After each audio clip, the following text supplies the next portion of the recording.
কিশোরগঞ্জ করিমগঞ্জ চামড়া সড়কে সাতাল এলাকায় রাস্তাটি বড় বড় গর্ত দুর্ভোগে পরিণত হয়। গাড়ি চালক পথচারীদের গুরুত্বপূর্ণ সড়ক হওয়ায় দুর্ভোগ মাথায় নিয়েই প্রতিদিন শত শত যানবাহন চলাচল করছে।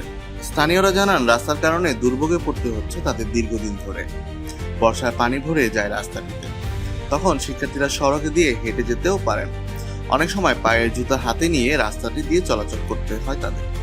হাওড় অঞ্চলে বিভিন্ন জায়গা থেকে চামড়া বন্দর হয়ে দেশের বিভিন্ন অঞ্চলে বিপুল পরিমাণ ধান, পাথর, বালু আনা নেওয়া হয় এই রাস্তা দিয়ে। এতে প্রায় তীব্র যানজটের পাশাপাশি অনেক সময় ট্রাক সহ বিভিন্ন গাড়ি উল্টে পড়ার দুর্ঘটনার ঘটনা ঘটে রাস্তাটিতে।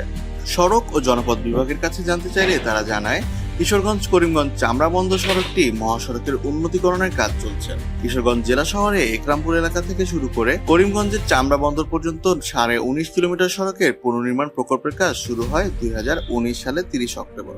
ব্যয় হয় 731 কোটি 31 লাখ টাকা।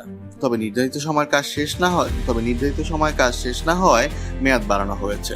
রাস্তার পাশে ড্রেনের পানি বাহির হওয়ার রাস্তা বন্ধ হয়ে গেছে। পৌরসভার ড্রেনেজ ব্যবস্থা অকেজো হয়ে পড়েছে। একরামপুর সাতাল এলাকার পানি নিষ্কাশন না হওয়ায় রাস্তার পানি জমে দুর্ভোগে পরিণত হচ্ছে। পৌরসভা ড্রেনের নিষ্কাশন ব্যবস্থা গ্রহণ করলে পথচারীদের চলাচলে সুবিধা হবে বলে জানায় স্থানীয়রা।